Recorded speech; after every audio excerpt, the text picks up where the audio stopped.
Muito boa tarde a todos. Vamos dar início a mais uma sessão do nosso Seminário de História Religiosa, que ao longo deste ano de 2023 dedicamos ao tema Deus Vult, os cristãos e a guerra do medievo à contemporaneidade. Peço desculpa pelo atraso neste início, que não é habitual e por isso aconteceu hoje esporadicamente, e tentaremos que da próxima vez não aconteça, obviamente. Esta sessão vai ser dedicada ao tema Guerra, Mística e Espiritualidade, as visões dos pastorinhos de Fátima e a experiência religiosa dos combatentes portugueses nas trincheiras da Flandres, 1917-1918. Connosco para abordar a temática está Luís Miguel Carvalho da Silva, que muito sumariamente passo a apresentar a partir daquilo que terá chegado aos participantes também na ficha da sessão. É estudante de doutoramento em História na Faculdade de Letras da Universidade do Porto. Em 2018 concluiu um mestrado em História Contemporânea nessa faculdade, tendo-se especializado na análise de diários e memórias de guerra e defendido uma dissertação sobre a religiosidade dos combatentes portugueses na Grande Guerra. Em 2019 venceu o Prémio Liberdade Religiosa com um trabalho sobre a liberdade religiosa em contexto da guerra. Desde então tem investigado e publicado obras sobre estes e outros temas de história religiosa e militar. Nos últimos anos aprofundou as suas investigações sobre a história da Igreja Católica no século XX. Estão para ser publicados brevemente vários capítulos por si escritos numa obra de referência, a História da Espiritualidade e da Mística em Portugal. Atualmente está a acabar de escrever o seu trabalho de doutoramento sobre o primeiro Bispo da Beira, as missões católicas e o colonialismo do Estado Novo. A investigação tem como título Dom Sebastião Soares de Rezende e a presença colonial portuguesa em Moçambique, 1943-1967. Agradeço o ter anuído ao nosso convite e passo de imediato a palavra para a apresentação da sessão. Como habitualmente a sessão terá uma primeira parte de apresentação e depois uma primeira parte de observações, de perguntas e de diálogo. Antes de mais, muito obrigado pela paciência e boa tarde a todos.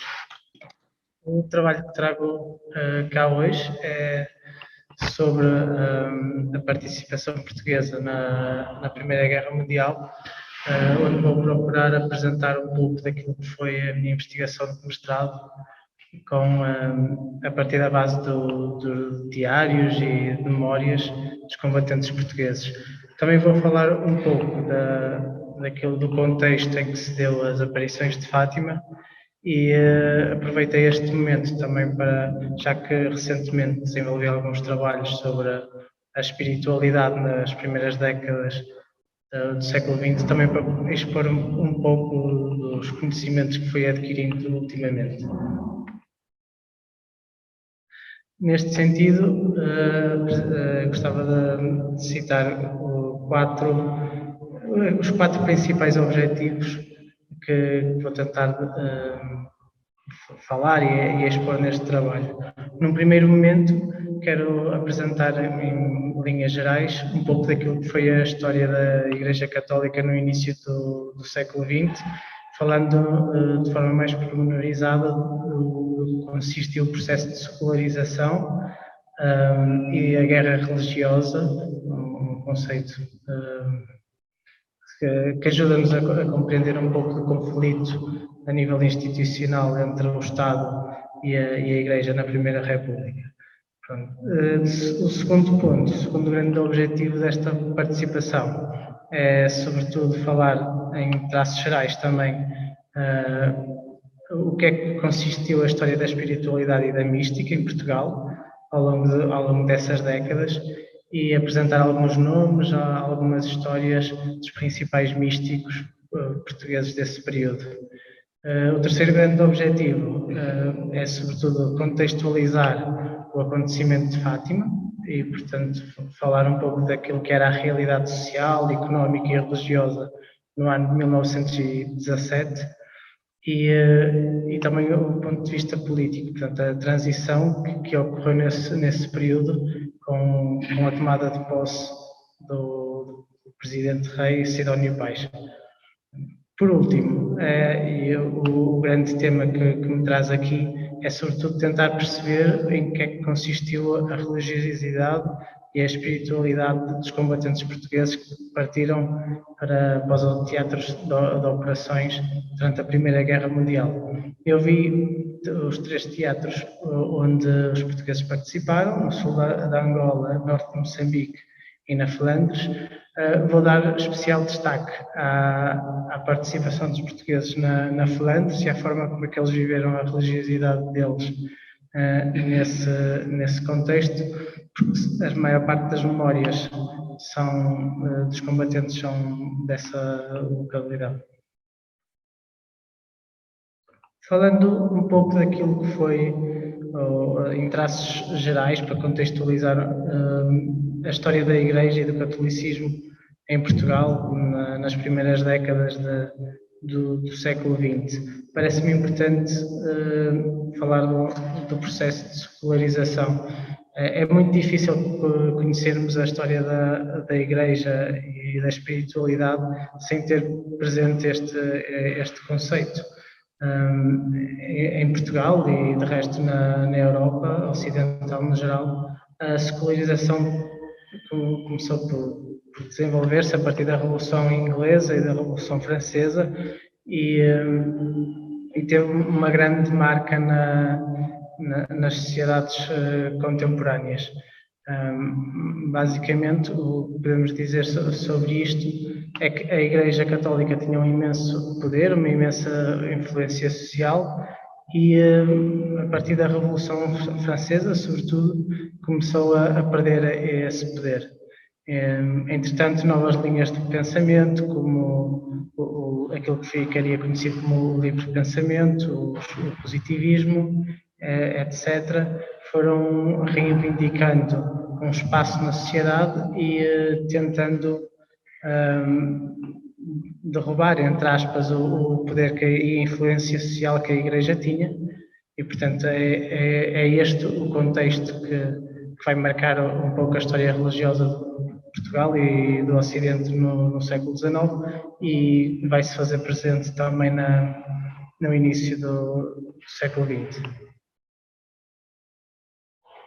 Este fenómeno não aconteceu só em Portugal, aconteceu um pouco por toda a Europa e é preciso também termos um pouco a noção de que os pensadores intelectuais que criticavam imenso a Igreja e o seu poder, faziam sobretudo a partir do pressuposto de que com a evolução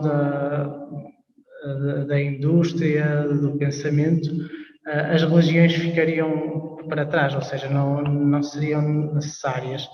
E tinham muito a ideia de que a religião era para os fracos, para os ignorantes. E, portanto, ao longo do século XIX e também no início do século XX, vários setores de pensamento e da política vão usar estas ideias e tentá-las difundir na sociedade.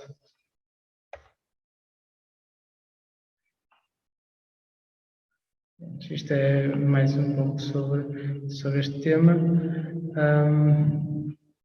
Em Portugal a questão não era nova. Se nós tentarmos perceber um pouco do processo de secularização em Portugal, podemos recuar até ao tempo do Marquês de Pombal, à expulsão dos jesuítas. Contudo, a Guerra Civil é outro dos grandes momentos e, portanto, a expulsão das congregações religiosas vai novamente pôr em debate a questão religiosa e dividir e pôr em embate tanto a Igreja como o Estado.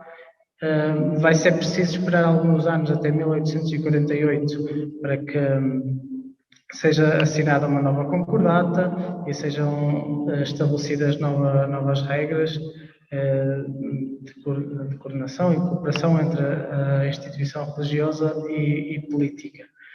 E é essa concordata que vai definir, digamos assim, as relações entre o Estado e a Igreja até à República. Basicamente é um acordo regalista em que a Igreja fica, de certa forma, subordinada ou presa ao poder político, mas depois também recebe as suas próprias regalias, portanto não é atacada, tem alguns privilégios e vai ser mais ou menos este o panorama religioso das últimas décadas do século XIX em Portugal.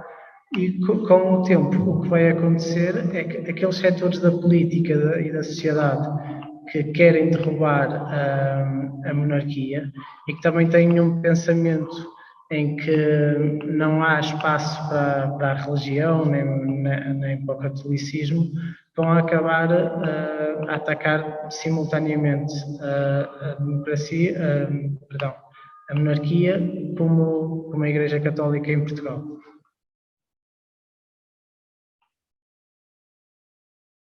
E vai ser basicamente esta a situação que vamos encontrar quando chegarmos a 1910, em plena Primeira República. O período é conturbado, tudo o que diz respeito à religião, portanto, está no debate público e várias forças, como os republicanos, os anarquistas e os socialistas usam isto para ganhar força a nível político. Aquilo que vai acontecer com a República é que, basicamente, como é que eu vou dizer? Os ideais republicanos vão tentar implementar a lei da separação e várias leis para separar os poderes entre a Igreja e o Estado. Esse trabalho vai ser feito por um grupo de pensadores que vão ficar conhecidos como os livres pensadores republicanos,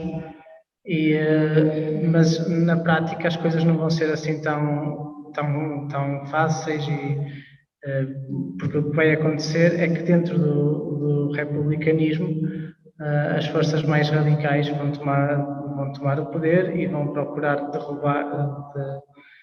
implementar um conjunto de medidas bastante duras tanto para a Igreja Católica como para os católicos no geral. E isto vai gerar um clima de grande insegurança, de grande instabilidade. Inclusivamente a historiadora Maria Lúcia de Brito Moura chamou a este período, na sua tese, a guerra religiosa, precisamente por causa disto. Todo este conflito, que não é apenas institucional, mas depois que se reflete na vida das pessoas. Este slide é ainda sobre isto, sobre o primeiro governo provisório e a lei da separação entre o Estado e a Igreja, que vai abalar a nível institucional e desfazer aquilo que era a prática desde a Concordata de 1848.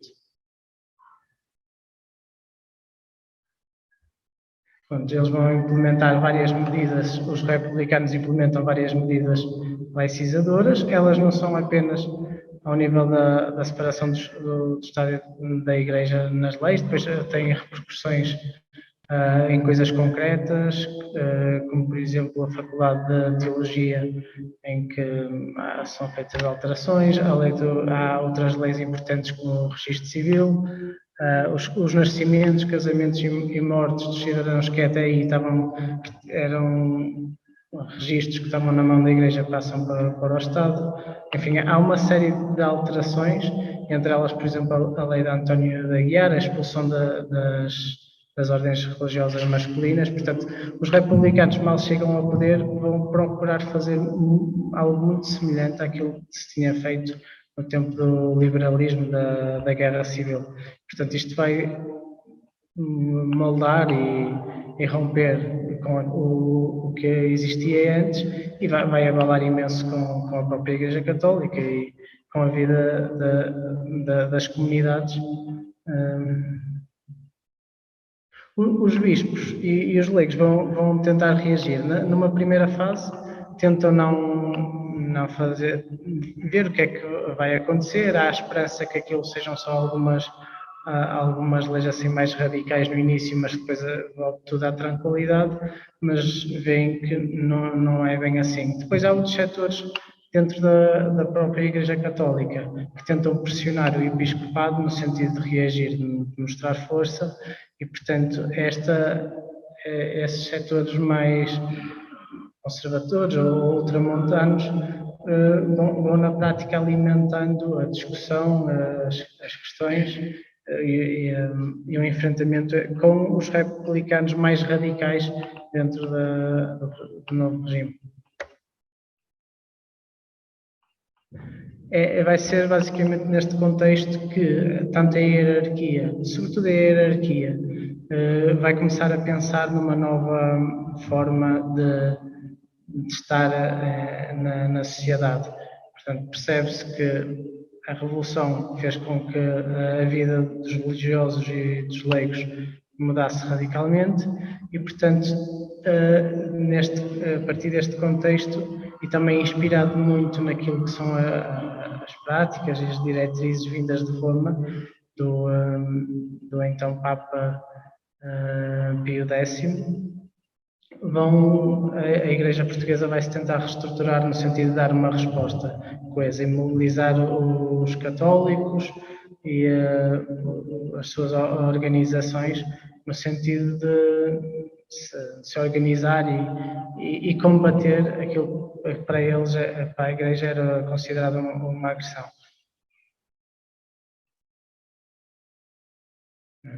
Aqui são duas fotos de dois papas que marcaram imenso a espiritualidade deste período.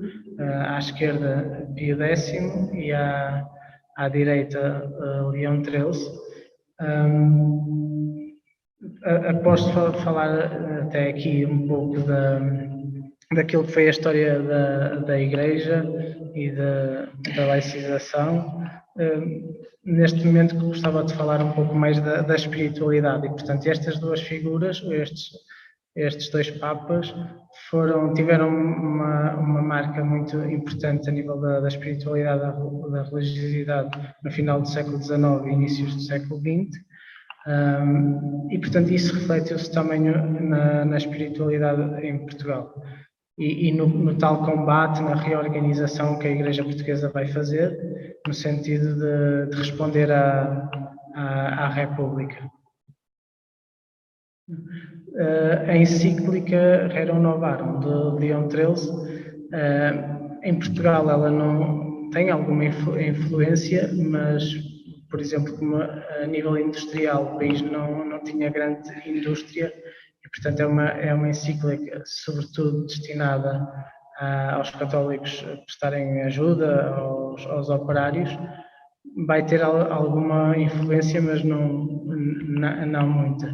Na minha perspectiva, parece-me que o pontificado de Pio X acaba por ter uma influência maior no contexto português, porque Pio X é um Papa que vai reformular a vida, fazer várias reformas a nível da vida religiosa, litúrgica e da espiritualidade, e é um Papa que também aposta muito no combate contra o mundo moderno, na mobilização dos católicos e tentando que o catolicismo apareça como uma alternativa à secularização e às novas ideias. E, portanto, no contexto em que em Portugal a República rompe e portanto, entra em guerra religiosa com a Igreja Católica, parece-me que o modelo de Pio X é aquele que os bispos portugueses e o clero e os católicos vão tentar seguir.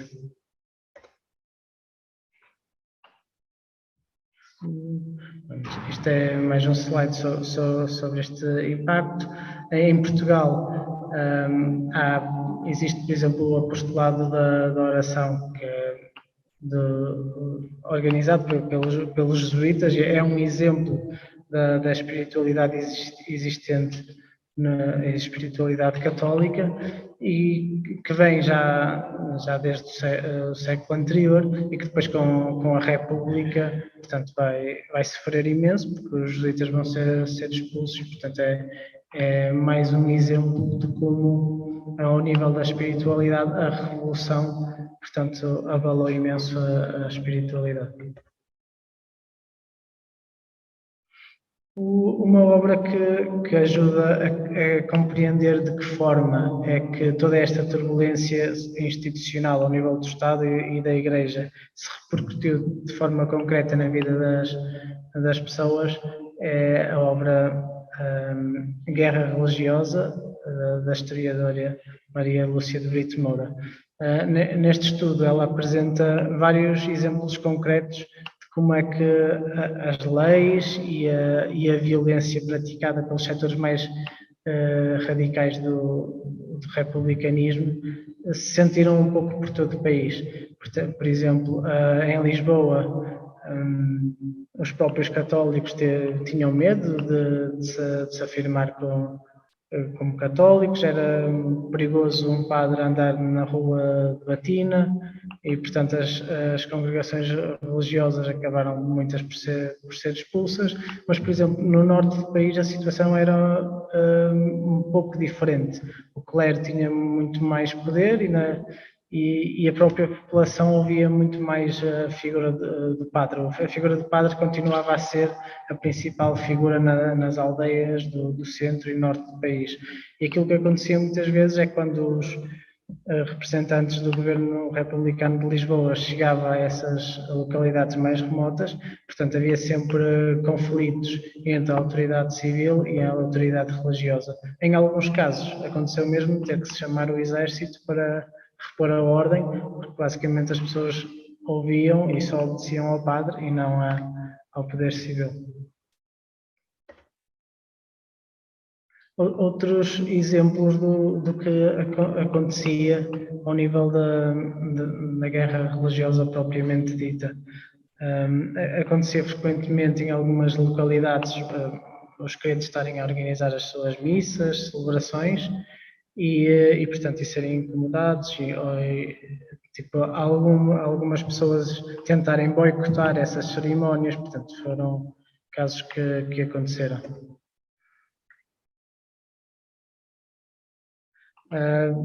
Tudo isto refletiu-se ao nível da espiritualidade. Eu falava há pouco do caso do apostolado da oração, desenvolvido pelos jesuítas, quando eles foram expulsos. Portanto, todo esse trabalho a nível espiritual foi bastante... caiu uma parte dele por terra.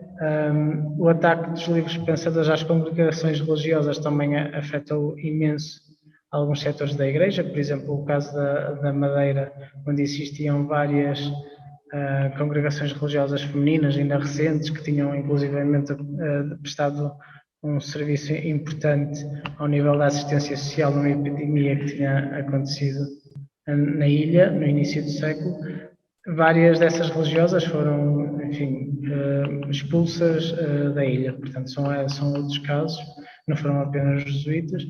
O caso dos franciscanos foi um pouco diferente, porque eles eram vistos, mesmo pelos setores mais radicais do republicanismo, de uma forma um pouco diferente. Era uma congregação que, aos olhos de vários setores republicanos, não causava tanto mal, digamos assim, ao país.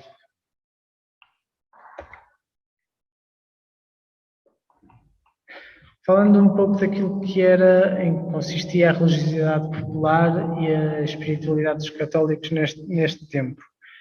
Portanto, a religiosidade e a espiritualidade que se vive no tempo, por exemplo, das aparições de Fátima, dos pastorinhos, é a religiosidade em parte que vem já do século anterior. Portanto, há um grande culto em Portugal ao Sagrado Coração de Jesus e ao Cristo Rei, portanto, também é uma marca deste período. O culto à Imaculada Coração de Maria já existia, e com as aparições de Fátima depois ainda vai ser mais vai gerar ainda mais devoção, ampliar a devoção mariana no país, que já era bastante forte.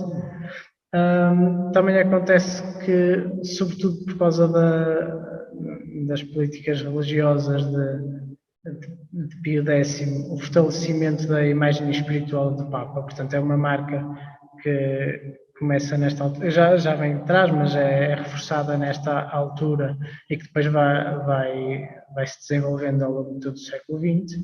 Portanto, a figura do Papa como a principal e, portanto, quem dita as regras a nível espiritual. E depois há outras duas características que são marcantes da espiritualidade desta época.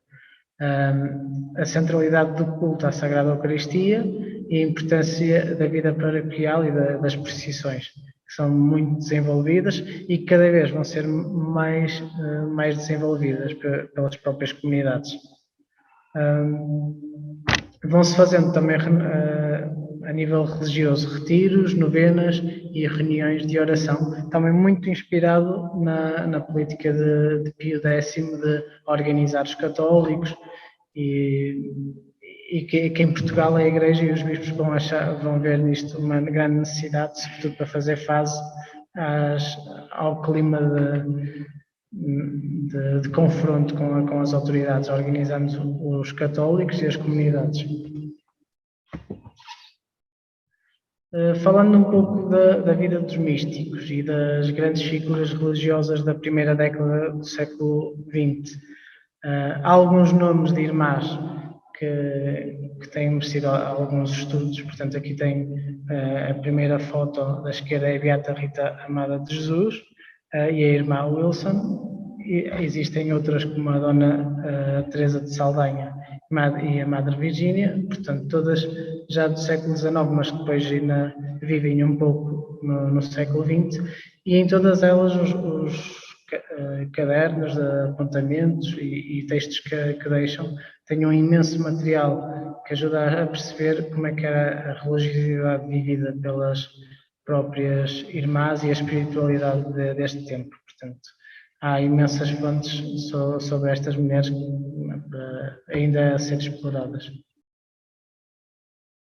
Portanto, a irmã Wilson, das Irmãs de Nossa Senhora das Vitórias, na Madeira, portanto, neste caso, as duas irmãs e a irmã Virginia Brites, portanto, também da Madeira, são apenas dois casos de como as comunidades religiosas sofreram na pele o impacto da Revolução e a perseguição que lhes foi movida.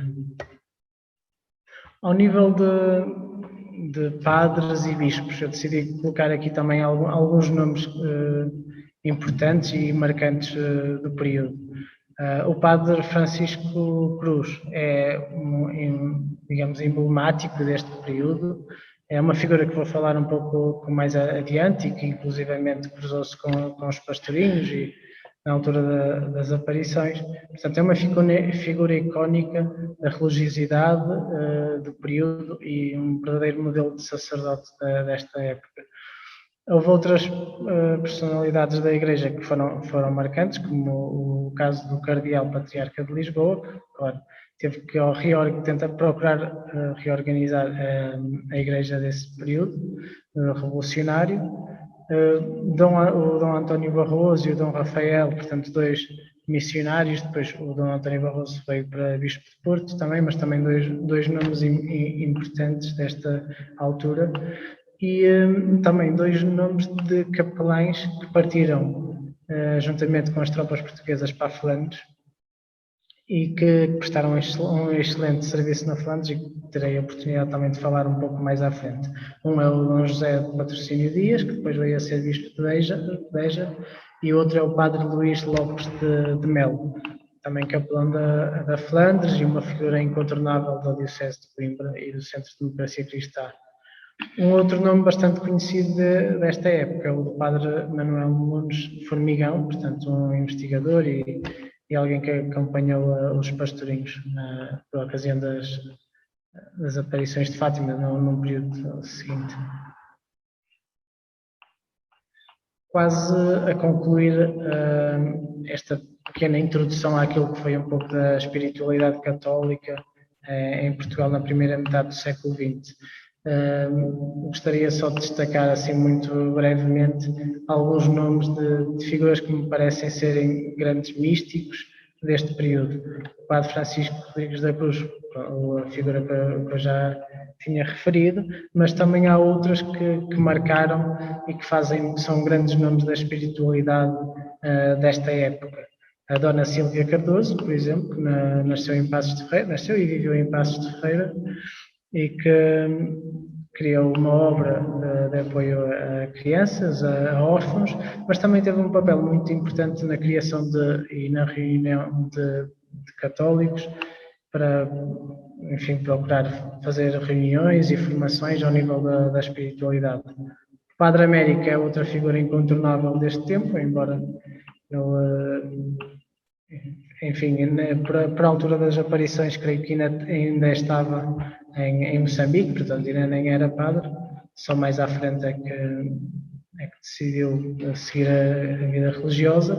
Há um nome também que merecia ser mais estudado, o Frei Bernardo de Vasconcelos, portanto um poeta, um jovem que estudava na Universidade de Coimbra e que depois decidiu sermões, e a Beata Alexandrina da Costa, que nasceu no início do século XX, portanto ainda era uma criança ou jovem na altura das aparições de Fátima e da Grande Guerra, mas que depois vai ser uma das grandes figuras da mística em Portugal na primeira metade deste século. E depois, claro, evidentemente os pastorinhos, o Francisco, a Jacinta e a Lúcia, portanto os três grandes nomes da mística portuguesa durante a Primeira República e depois, sobretudo, a Lúcia. Depois desta introdução, primeiro, em algumas linhas gerais, o que é que foi a história da Igreja Católica e do catolicismo em Portugal neste período, portanto, com a grande marca da secularização, a Revolução, a guerra religiosa que abalou e desconstruiu o país do ponto de vista social, político e religioso. Depois de falar também em linhas gerais sobre a espiritualidade a nível e a religiosidade popular e os grandes místicos, ao menos citando apenas alguns dos nomes, parece-me que está feita a contextualização que nos permite avançar no sentido de perceber o Portugal que existia em 1917, na altura das aparições, das visões dos pastorinhos, na Cova da Iria, e portanto é isto que vou agora falar. Antes de começar a descrever, enfim, o que aconteceu e o contexto no geral, eu gostava só de dar duas breves notas. Portanto, eu não vou aprofundar muito daquilo que foram as visões, que já são amplamente conhecidas. Vou, sim, contextualizar o que é que estava a acontecer no país, falar um pouco das aparições e, a partir daí, ir para aquele que é o tema principal que me traz aqui, que é o da religiosidade nas trincheiras da Flandres. Portanto, focando-nos agora em 1917, o ano das aparições e o ano em que os portugueses partiram para a Grande Guerra. O que é que está a acontecer em Portugal neste período? A guerra já tinha começado em 1914, portanto as primeiras tropas portuguesas que partiram foram logo no início de 1915 para Angola e neste ano começa-se a sentir de forma muito dolorosa os efeitos todos da guerra, portanto a nível económico, social, portanto, e financeiro, começa tudo a pesar muito sobre as finanças, e a política e a economia portuguesa. E, portanto, isso sente-se um pouco em tudo, desde os bens essenciais que faltam bens essenciais, os preços sobem drasticamente, há fome, há violência nas ruas, há motins, como por exemplo a revolta da batata em Lisboa, portanto há com dezenas de feridos e mortos, e portanto depois de 3 anos de guerra, ainda que os portugueses só agora começassem a partir de abril a chegar às trincheiras da Flandres, depois de 3 anos da Grande Guerra, que enfim, já estava a destruir a Europa, os efeitos sobre o país são brutais. E isso sente-se na vida das pessoas, e o contexto em que as aparições vão ocorrer é um contexto em que as pessoas sentem e passam por todas estas dificuldades económicas e financeiras, e depois as dificuldades que vinham já de uma outra guerra, que não é a guerra militar, mas da guerra religiosa que era travada no país e, portanto, que pôs em convulsão os meios católicos e os crentes. É neste contexto que se vai dar em Portugal, no final de 1917, o golpe de Sidónio Pais.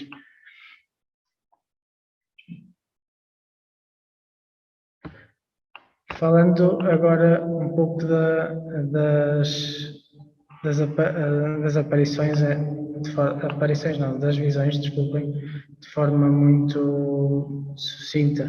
Portanto, este é o grande acontecimento de 1917, embora na altura não tenha sido assim percebido. Portanto, o grande acontecimento na altura é a partida das tropas para a linha da frente, para a Flandres. Portanto, podemos dizer que este é o segundo grande acontecimento. Há 3 crianças numa localidade em Fátima que dizem ter visto a Nossa Senhora, a Jacinta, o Francisco e a Lúcia. Elas começam por contar à mãe, a falar com o parco, portanto, ninguém parece acreditar muito delas, até que vão se sucedendo as visões de Nossa Senhora. A primeira começa, como todos sabem, a 13 de maio, depois vai sucedendo até 13 de outubro.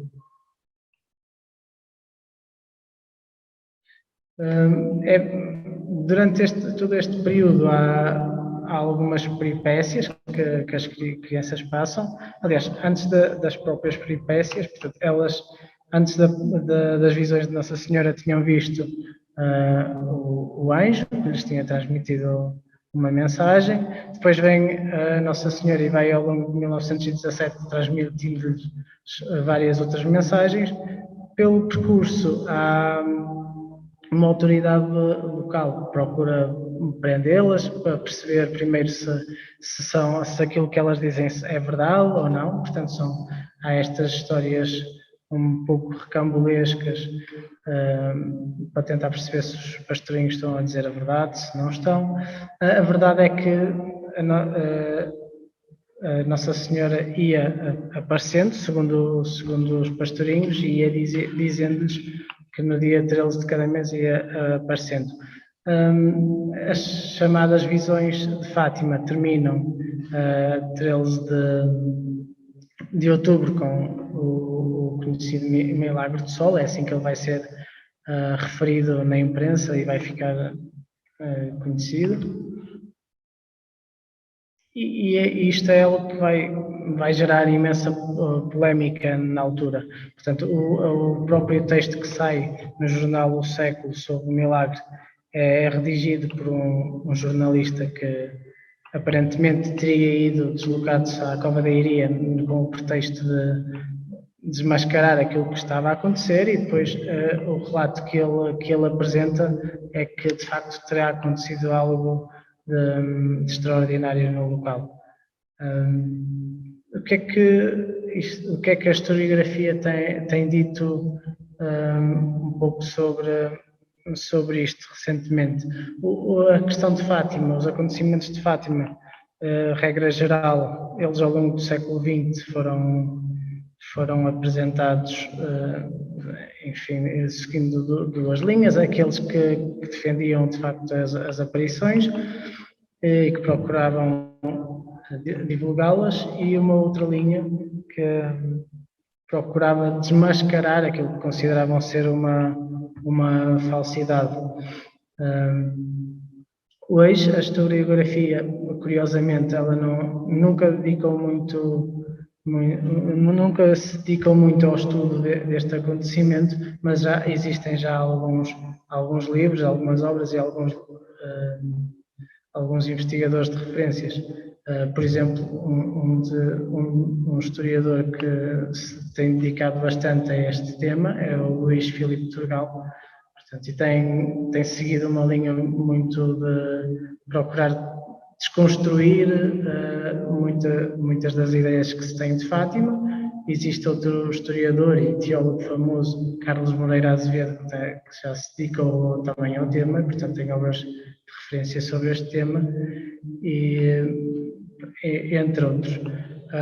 De facto, é curioso, porque, segundo Rui Ramos, que escreveu um artigo em 2017 sobre as aparições, é muito curioso que ele diz uma coisa que basicamente o que ele diz é o seguinte: a história não está preparada para lidar com este tipo de acontecimentos que irrompem assim sem que se conte com eles. E de facto eu concordo um bocadinho com esta visão dele. Portanto, hoje a posição da maior parte dos historiadores é que não se pode dizer que existiram, digamos, as aparições, porque não é possível comprová-las, mas existem também muitos argumentos a favor ou contra. Os teólogos têm usado a expressão visões, que me parece bastante acertada sobre este acontecimento. Portanto, estas são apenas 3 obras sobre o acontecimento de Fátima e 3 perspectivas que eu acho que todos aqueles que quiserem conhecer melhor o que é que aconteceu na Cova da Iria em 1917 e posteriormente devem de ler. Não são obras muito extensas, por exemplo, Luís Filipe Turgal é um pequeno livro, talvez com 50 ou 60 páginas, onde ele basicamente sintetiza tudo aquilo que ele foi descobrindo e desconstrói imensas ideias sobre Fátima. O texto, o artigo do Rui Ramos, pronto, também é recente, é de 2017 e apresenta uma outra versão, que é a de valorizar e dar como credíveis várias dos argumentos que se apresentam a favor de que realmente aconteceu lá alguma coisa. E depois há ainda a documentação crítica de Fátima, a seleção de documentos, que tem uma introdução muito boa do professor Adélio, e onde basicamente apresenta aquilo que foi sendo a investigação crítica dentro da própria Igreja, no sentido de procurar perceber de forma séria o que é que realmente aconteceu, e portanto são três perspectivas complementares que acho que permitem que uma pessoa fique com uma ideia sobre o fenómeno de Fátima. Para terminar sobre este tema, eu fiz uma pesquisa num programa de inteligência artificial e basicamente aquilo que pedi foi para que ele me desse uma imagem dos 3 pastorinhos, e houve algumas que não tinham nada a ver, e esta aqui achei curioso porque o programa deu uma imagem de 3 jovens mais velhos e achei interessante pensar. Nós temos muita imagem dos pastorinhos como crianças, como é que eles seriam se não tivessem falecido, nem o Francisco nem a Jacinta, como é que eles seriam tipo uns 10, 15 anos depois. E pronto, é só um exemplo e curioso daquilo que a inteligência artificial pode ajudar. É claro que a nível das feições não tem nada a ver, com as fotos das crianças, mas achei giro imaginar o Francisco uns anos mais velho, um jovem, a Jacinta também a enverdar pela carreira religiosa no meio, e depois a Lúcia, que é curioso, que aparece com um olhar mais sedutor, mais alegre, uma característica que por volta de 1930, ou quando ela ainda era jovem, não tinha esse aspecto, mas pronto, achei que seria engraçado colocar aqui. Passando agora para o meu último ponto, também não procurando alargar muito, foi esta a principal razão que me trouxe aqui, dar um bocadinho a conhecer aquilo que foi a religiosidade dos portugueses na Grande Guerra, e portanto é com este tema que termino, depois de tentar contextualizar a história da Igreja, da espiritualidade, e dando alguns pontos sobre, sem aprofundar, evidentemente, das visões de Fátima, falar em que é que consistiu a participação portuguesa, como é que efetivamente os combatentes portugueses viveram a sua fé nas trincheiras da Flandres e noutros teatros de operações. Os teatros de operações, como tinha dito no início, foram essencialmente três: o sul da Angola, o norte de Moçambique e a Flandres. É curioso, quando analisei as memórias e os diários de guerra, percebe-se claramente que as grandes referências à religião, à fé, estão nas memórias da Flandres, onde existem igrejas arruinadas, cemitérios, etc. Em contrapartida, as memórias africanas não. Aquilo que se percebe é uma ausência de Deus, como se os próprios soldados se sentissem abandonados tanto por Deus como pelos homens. Aquilo que eu detetei nas memórias foi sobretudo que nos primeiros tempos da guerra os soldados tinham, ou uma parte deles, dos católicos, tinham imensa vergonha em assumirem a sua fé e vivê-la no contexto de guerra.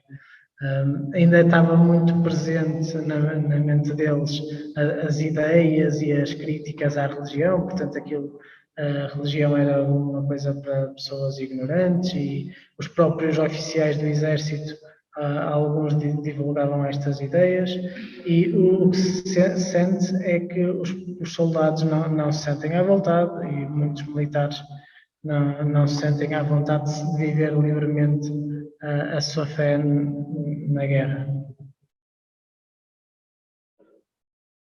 Aqui tem algumas citações que eu retirei, em que eles provam precisamente isso. Existem imensas referências à religiosidade e algumas delas são bastante interessantes. Não digo todos, mas na maioria dos diários e memórias de guerra da Flandres aparece sempre a referência ao Cristo das trincheiras, que na verdade não é só um Cristo, há vários crucifixos espalhados pela linha da frente, pelas estradas, e portanto eles referem isso, ficam comovidos quando marcham para a linha da frente e veem ou um crucifixo, ou uma igreja arruinada, ou uma imagem de uma Nossa Senhora na estrada, e portanto eles vão relatando esses episódios e vão sobretudo dizendo como é que eles se sentem nesses momentos. Portanto, são as imagens religiosas, os monumentos religiosos que aparecem, regra geral, ou não é regra geral, mas muitas das vezes proporcionam momentos de reflexão dos próprios soldados.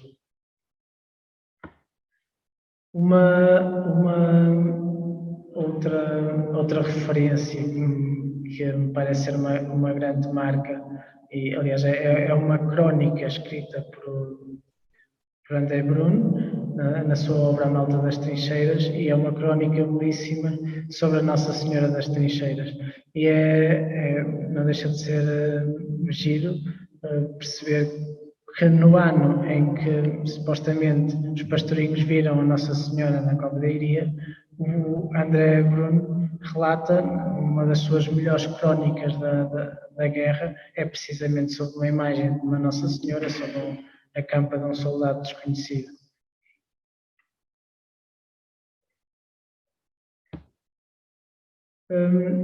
Na guerra, uma das coisas que mais vai favorecer e ajudar no facto de os soldados começarem a perder a vergonha de viver a sua fé é o envio dos capelães. Portanto, a questão do envio dos capelães nunca foi uma questão fácil. Há vários setores do exército que não aprovam e que tentam boicotar isso. Por exemplo, percebe-se claramente nas memórias, sobretudo africanas, que os capelões que foram acompanhar as tropas para a África só lhes foi concedida a permissão no final da guerra, já em 1918, portanto não eram bem-vindos. No entanto, no que diz respeito aos expedicionários enviados primeiro para a França e depois para a Flandres, a própria Igreja fez imensa pressão e conseguiu enviar ainda com um número reduzido de padres para acompanhar as tropas. E, portanto, vão ser esses sacerdotes, os capelães, e entre eles os que referi há pouco, o Dom José de Patrocínio Dias e outro sacerdote da Diocese de Coimbra, que vão estimular a vida religiosa dos soldados, rezando terços com eles, organizando missas na retaguarda, procurando assistir os doentes, confessando-os quando estão quase a morrer. E, inclusivamente, muitos desses sacerdotes vão acabar por ser condecorados por terem tido, em determinadas ocasiões, atos verdadeiramente valorosos. Portanto, inclusivamente, um deles chegou a salvar a vida a alguns oficiais. Portanto, há casos desses. Depois, as próprias memórias, e portanto aqui volto outra vez ao André Bruno, mas também a outro memorialista que fala muito sobre a dimensão religiosa e espiritual, que é José Vicente da Silva. Portanto, é outra das obras das memórias onde a espiritualidade está presente da primeira à última página, praticamente. Portanto, é normal nós encontrarmos referências como as deste género, que se encontra, os oficiais andam nas trincheiras e de repente encontram uns soldados a rezar. Ou então várias reflexões sobre aquilo que a guerra provoca e que no fundo põe muitos dos próprios moralistas a refletir sobre a vida, sobre Deus, sobre o que é que eles andam, o que é que eles têm feito, qual é o sentido de tudo isto.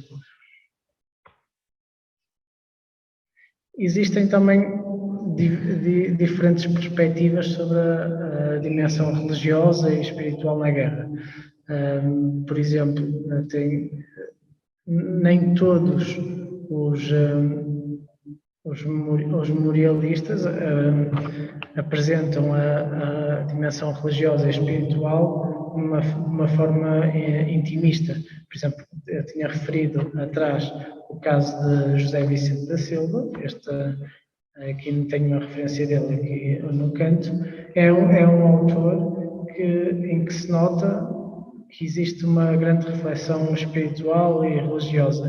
No entanto, quando nós analisamos outras fontes, como as de Jaime Cortesão ou mesmo Pina de Moraes, a situação é diferente. Por exemplo, em Jaime de Cortesão, tudo o que é religioso aparece, mas ele não demonstra que aquilo é uma parte essencial da vida dele. Portanto, é alguém que observa questões e acontecimentos ligados à fé, é capaz de os descrever, mas não é algo que me diga muito respeito, tirando quando ele é ferido e vai para um hospital, e aí sim a dimensão religiosa, às questões que coloca de Deus, começam a ficar mais presentes. O caso de Pina de Moraes é um caso diferente, ele é um livre pensador e, portanto, olha para tudo o que é religioso e espiritual como uma troanice ridícula. Teremos a oportunidade já a seguir de falar um pouco mais sobre ele. Um soldado que tem umas memórias bastante interessantes e que eu achei importante colocar aqui, para não ter... para apresentar um pouco a questão da vivência da fé também numa perspectiva diferente. Os casos que estávamos a falar até agora, que eu citei, são sobretudo de oficiais, portanto ele é um soldado e é um soldado que tem uma característica especial, ele faz parte da banda de música e, portanto, quando há cerimónias religiosas nas aldeias francesas e na retaguarda, portanto ele é muitas vezes convidado para ir tocar música a essas cerimónias. Portanto, como já tinha referido, isto são algumas memórias de África, em que a imagem que é passada é da ausência de Deus, da religiosidade, portanto não é toda uma componente fundamental, portanto, e mostra como em África a situação era diferente do ponto de vista religioso. Estas são outras duas memórias também relativas à participação em África. Portanto, e é mais uma vez aquilo o que eles sentem é que Deus os abandonou e, portanto, é como uma forma completamente diferente daquilo que se vê na Flandres. Por último, e quase a terminar, falar de 3 casos que parece-me ser os casos mais singulares ao nível da espiritualidade e da religiosidade na Grande Guerra. O primeiro é do Capitão Augusto Casimiro, portanto, as memórias dele são do género das memórias de José Vicente da Silva, portanto, aquilo traz para a dimensão religiosa, a fé está presente em todas as suas obras memorialísticas sobre a Grande Guerra. E é muito curioso porque ele incorpora nas suas memórias cartas que escreve, partes dos seus diários, e, portanto, para ele a questão religiosa foi fundamental e aquilo que os seus textos revelam é que ele entrou na guerra, ele era católico, assumido, e durante a guerra viveu uma espécie de deserto espiritual, em que quase deixou de acreditar no futuro não, já numa fase final da guerra, voltou a recuperar, digamos, a fé dele. Portanto, houve um momento ali bastante conturbado em que ele quase perdeu a fé, depois voltar a recuperá-la. Um outro caso singular é o de Ferreira do Amaral, o Capitão Sem Medo. Ele tem umas memórias que não falam apenas da guerra, falam todo do seu percurso militar, e é muito curioso que ele, no início do século XX, em 1903, ele era um jovem oficial e, portanto, é um crente, mas ele deixa de ser crente depois de um episódio em que tenta ajudar um dos seus soldados, vai pedir ajuda a um padre, no caso o prior de Paredes, e aquilo que ele vê naquele padre deixou bastante desiludido com a Igreja Católica e a partir daí abandona a fé, a religião, tudo. Depois ele tem outros episódios que descreve, também combateu em várias guerras em África, percebeu como nesse período acontecia de muitos dos livros pensadores republicanos mais radicais que em Portugal ridicularizavam os crentes, depois quando iam para os cenários de guerra eram os primeiros, digamos, a quase a converter-se e a pedir ajuda e a rezar, etc. Portanto, ele demonstra esse lado em vários episódios. Por último, ele vai para a guerra, para as campanhas da Flandres, em 1917 e fica lá até 1918, e é nesse período que ele conhece o capelão dos dos padres do CEP, o Dom José, na altura José de Patrocínio Dias, o padre, e veio acontecer exatamente o oposto. Ele tinha, em 1903, ele tinha deixado a sua vida religiosa por causa do mau exemplo de um padre, e agora vai encontrar um padre de quem vai ficar amigo, e portanto escreve várias cartas a ele e coloca-as nas memórias e explica basicamente porque é que depois foi-se aproximando, e pronto, o que revela que também realmente os capelães tiveram um papel importante, como neste caso de José do Ferreira do Amaral. Por último, o Pina de Moraes era um jovem oficial do Exército. Ele é tipicamente um livre pensador, portanto, não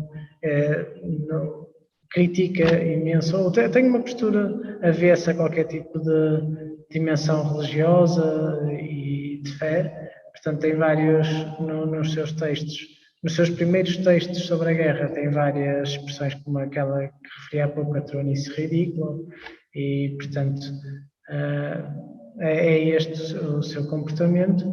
Mas depois, aquilo que dá para perceber ao estudar os seus textos é que ele vai se apercebendo e vai compreendendo a perspectiva dos crentes.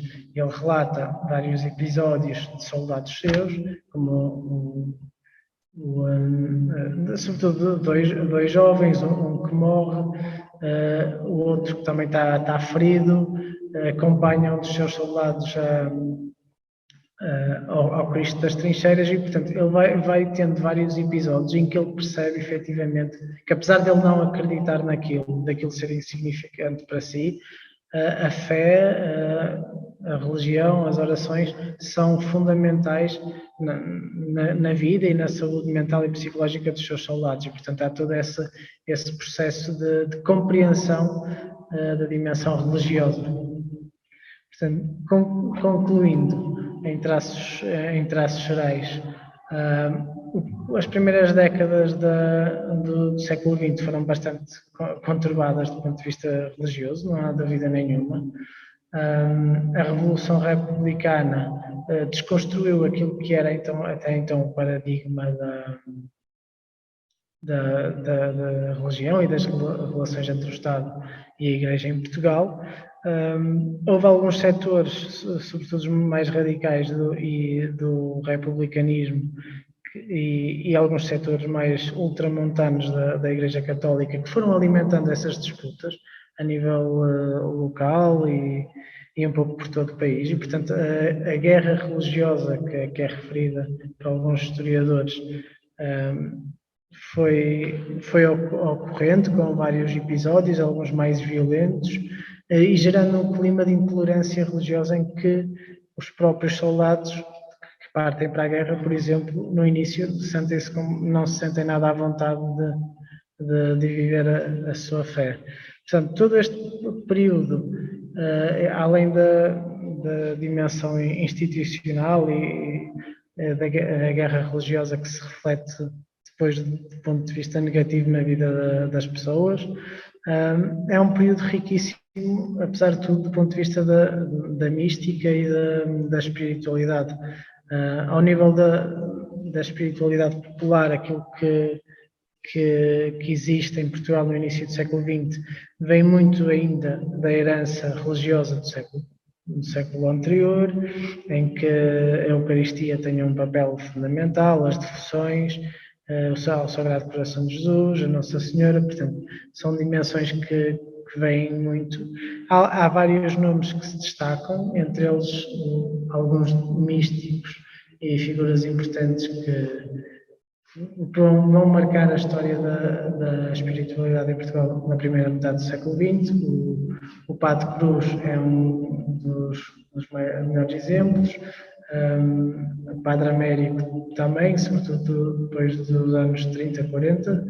A Sílvia Cardoso, a Alexandrina de Balazar, portanto são apenas alguns nomes. E depois, claro, os pastorinhos de Fátima, 3 crianças, que alegadamente vem Nossa Senhora, portanto o acontecimento é completamente inesperado e vai ser um acontecimento que vai, digamos assim, revolucionar completamente a história do catolicismo a partir daí. Por último, a guerra é sempre, transforma sempre as vidas de quem nela participa. No caso português, os soldados que partiram com receio de viver a fé, muitos deles partiram e eram intolerantes do ponto de vista religioso, mas a maioria regressou sem qualquer tipo de receio de viver aquilo em que acreditava e, sobretudo, com uma consciência e uma mentalidade aberta para compreender a dimensão da fé na vida dos outros. Muito obrigado. Estão só o estado da arte.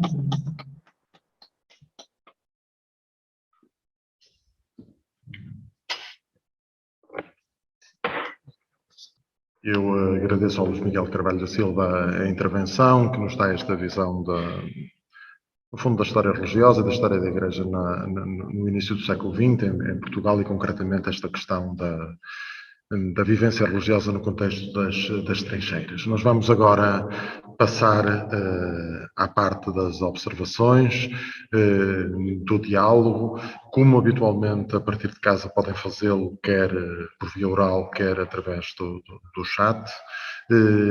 Aqui na Catedral tentaremos fazer, se for alguma intervenção mais longa, se calhar vindo aqui para em casa poder ouvir. Se for apenas uma questão, eventualmente nós aqui depois podemos reproduzir essa questão já no contexto da resposta.